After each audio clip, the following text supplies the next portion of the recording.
Hi friend, আজকে তোমাদের সাথে শেয়ার করব কবুতরের মাংস রান্না রেসিপি। প্রথমে আলুগুলো কেটে নিয়ে গরম তেলের উপরে দিয়ে ভালো করে নেড়ে নাড়াচাড়া করে ভেজে নিতে হবে। খেয়াল রাখতে হবে যাতে পুড়ে না যায়। এভাবে নাড়াচাড়া করার পরে আলুগুলো যখন লাল রঙের হয়ে যাবে তখন চুলা থেকে নামায়ে অন্য একটা পাত্রে রেখে দিতে হবে। এবার গরম তেলের উপরে পেঁয়াজ, আগে থেকে কেটে রাখা পেঁয়াজ কুচিগুলো দিয়ে দেওয়া হলো। এগুলো ভালো করে নাড়াচাড়া করতে হবে, খেয়াল রাখতে হবে যাতে পুড়ে না যায়। পেঁয়াজ কুচিগুলো যখন লাল রং হয়ে যাবে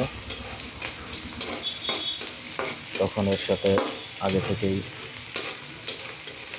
মিক্স করে রাখা মশলাগুলো যেমন আদা, রসুন, অন্যান্য মশলাগুলো দিয়ে দিতে হবে।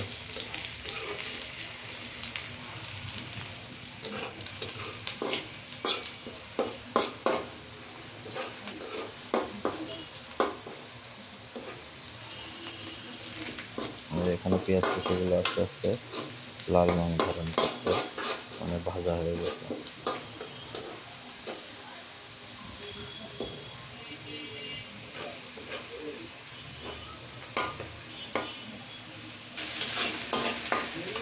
এখানে আগে থেকে মিক্স করে রাখা মশলাগুলো যেমন রসুন, আদা, মরিচের গুঁড়া এগুলো ঢেলে দেওয়া হবে।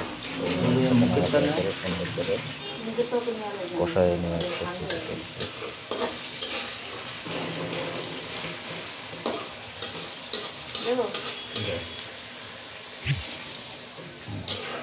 হালকা একটু পানি দিয়ে নিতে হবে যাতে এগুলো পুড়ে না যায় এবং এখন কষানো শুরু।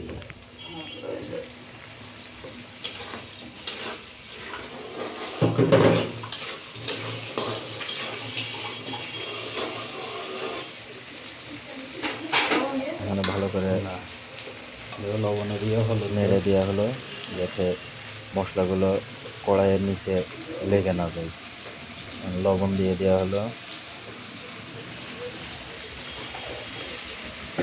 এখানে পরিমাণ মতো লবণ দিয়ে দেওয়া হলো।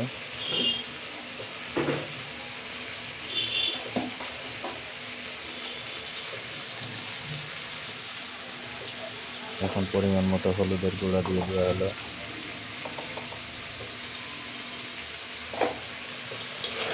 এবার এগুলো ভালো করে নাড়াচাড়া করে মিশিয়ে দেওয়া হচ্ছে যাতে সবগুলো পরিমাণ মতো মিশে যাবে একসাথে। ঝালের গুঁড়ো দিয়ে দিয়ে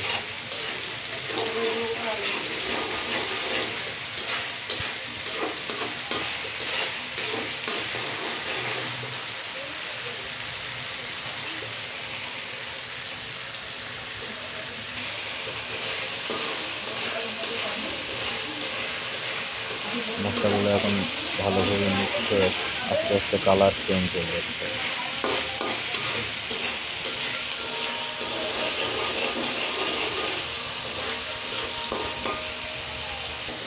হ্যালো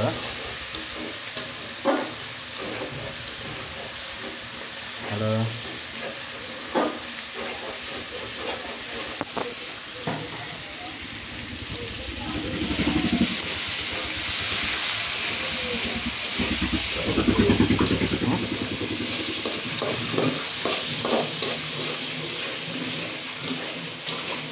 লেগে যাচ্ছে চলে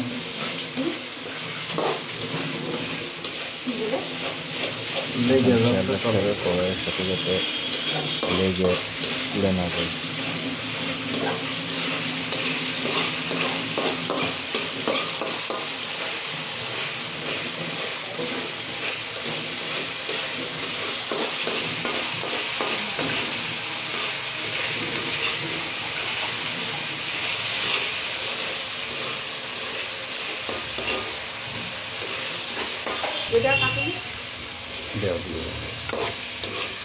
এখন এখানে আগে থেকে কেটে রাখা পরিষ্কার করে রাখা কবুতরের মাংসগুলো দিয়ে দেওয়া হচ্ছে। দেওয়ার পরে সুন্দর করে নাড়াচাড়া করে মিশিয়ে দেওয়া হচ্ছে। সব ধরনের মশলাগুলো ভালোভাবে মিক্সড হয়ে যায়।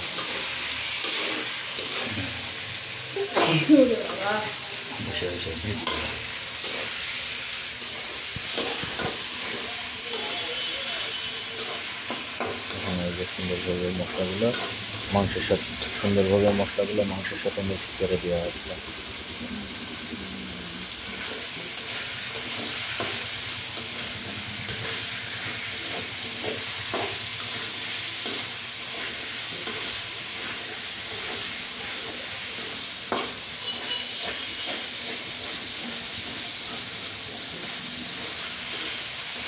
এবং ভালো করে নাড়িয়ে দেওয়া হচ্ছে যাতে এগুলো কড়াইয়ের তলার সাথে লেগে পুড়ে না যায়।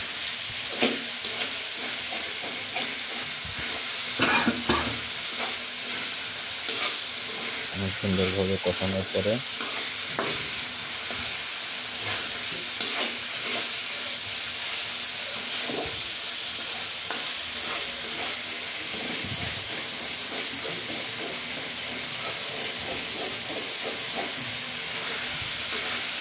এখন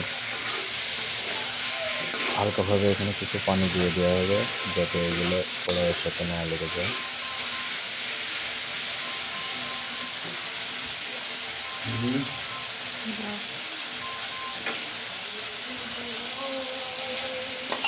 এখন এই যে আলুগুলো আগে থেকে ভেজে রাখা আলুগুলো এর সাথে দিয়ে দেওয়া হলো, দিয়ে ভালো করে নাড়িয়ে দিতে হবে যাতে আলুর সাথেও মশলাগুলো ভালোভাবে মিক্স হয়ে যায় এবং মশলার টেস্টগুলো আলুর সাথে এবং মাংসের সাথে যাতে সমানভাবে চলে আসে।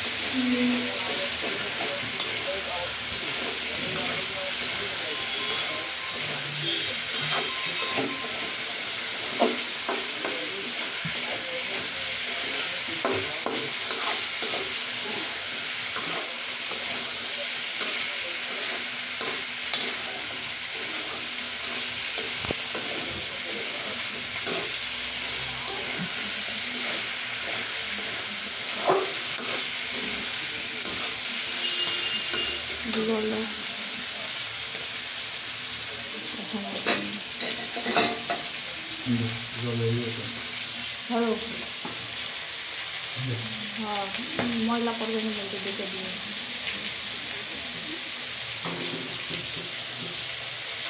এবার এখানে সামান্য হারে পরিমাণ মতো পানি মিশিয়ে দেওয়া হচ্ছে যাতে মাংসগুলো ভালোভাবে সিদ্ধ হয়ে নরম হয়ে যায়। এবার সামান্য পানি দিয়ে ভালোভাবে ফোটাইতে হবে যাতে মশলা পানি আলুগুলো একসাথে সম পরিমাণে মিক্সড হয় এবং মাংসগুলো সিদ্ধ হয়ে নরম হয়ে যায়। এভাবে কিছুক্ষণ ধরে কষানো হবে।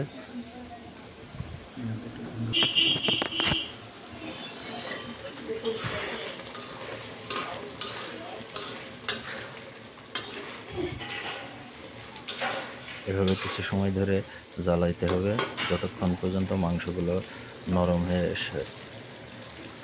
হয়ে মিশে না যায়।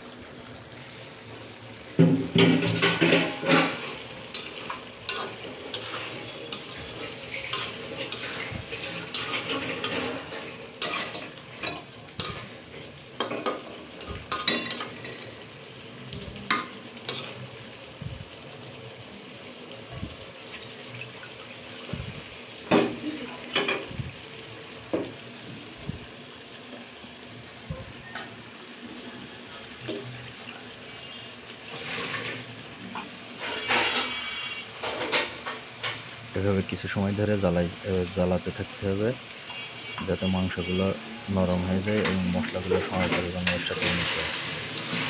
যত সম পরিমাণে মিশবে মাংসের টেস্ট তত সুন্দর হবে।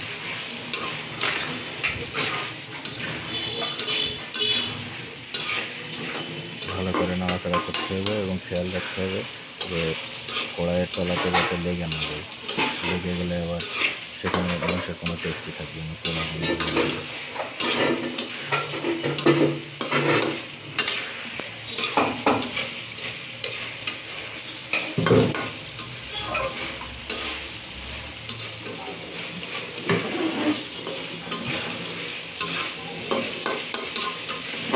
কষানো প্রায় শেষের দিকে, মাংসগুলো সিদ্ধ হয়ে গেছে ভালোভাবে। এখন যে যেমন পরিমাণে ঝোল করতে চান সেই পরিমাণ অনুসারে এখানে এখন পানি দিয়ে দিতে হবে, দিয়ে ফুটাইতে হবে।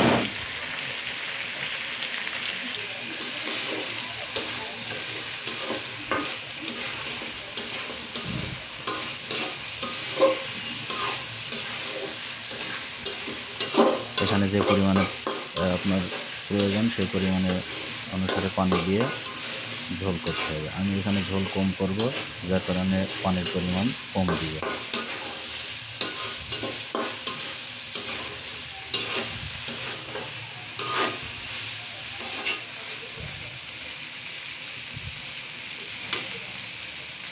এখন আমি এখানে পরিমাণ মতো পানি দিয়ে দিব, যতটুকু পরিমাণে আমি ঝোল করব সেই পরিমাণে পানি দিয়ে দিব। পানি দিয়ে দেওয়া হচ্ছে।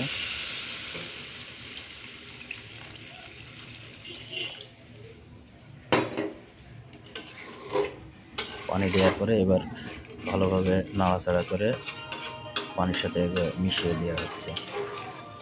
এগুলো সুন্দর করে মাংসের সাথে এবং ঝোলের সাথে যাতে একই টেস্ট আসে এবং সুন্দরভাবে ফুটে ওঠে।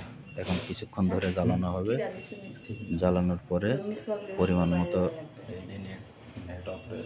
জ্বালানোর পরবর্তীতে রান্না প্রায় শেষ। এই যে এখন ফুটে ওঠে, কালারগুলো চেঞ্জ হয়ে যাচ্ছে। পানি গরম হলে ওর সাথে মিক্সড হয়ে কালার চেঞ্জ হবে। এখন আবার আপনি টেস্ট করে দেখবেন যে পরিমাণ মতো লবণ এবং মরিচ ঠিকঠাক মতো হয়েছে কি।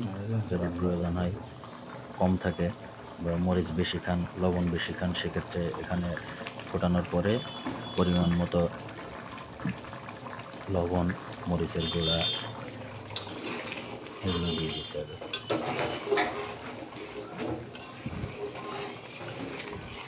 এবং ঝোলকে গাঢ় ও ঘন করার জন্য এখান থেকে কিছু গরম মশলার গুঁড়া এবং জিরের গুঁড়া মিশাই দিতে পারেন।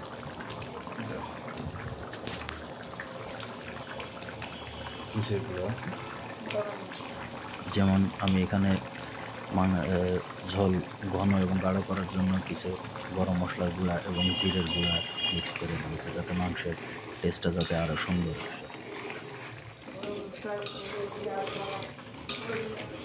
আসে। এখন হয়ে গেছে। এখন ভালোভাবে কিছু সময় ধরে ফুটাইতে হবে। ফুটানোর পরে ঝোল যখন ঘন এবং গাঢ় হয়ে যাবে তখন নামায়ে ফেলতে হবে।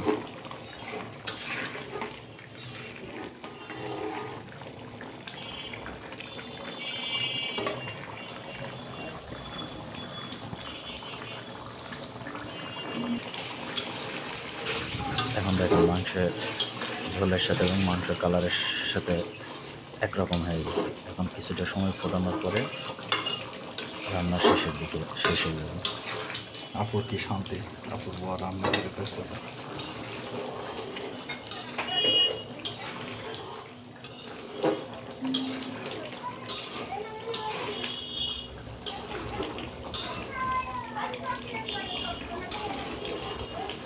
কিছুটা লবণ দিয়ে দেওয়া হলো।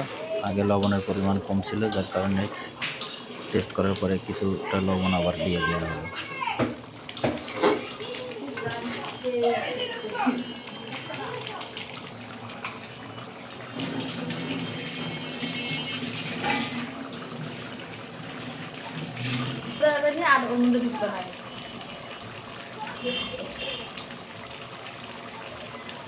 এই যে এখন দেখেন মাংসটা এবং ঝোল ফুটে উঠে অনেক ঘন হয়ে গেছে।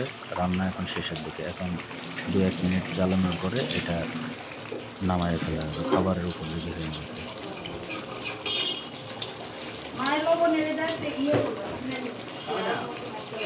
আপনার মতো এখানে বসে থাকবে।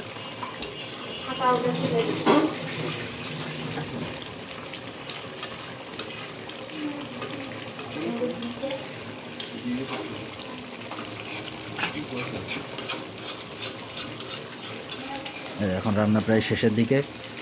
এখন অন্য একটা পাত্রে নামিয়ে রাখতে হবে।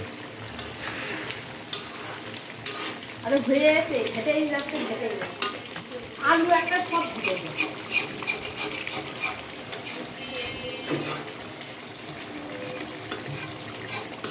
এখন রান্না শেষ, নামায় রাখা হবে।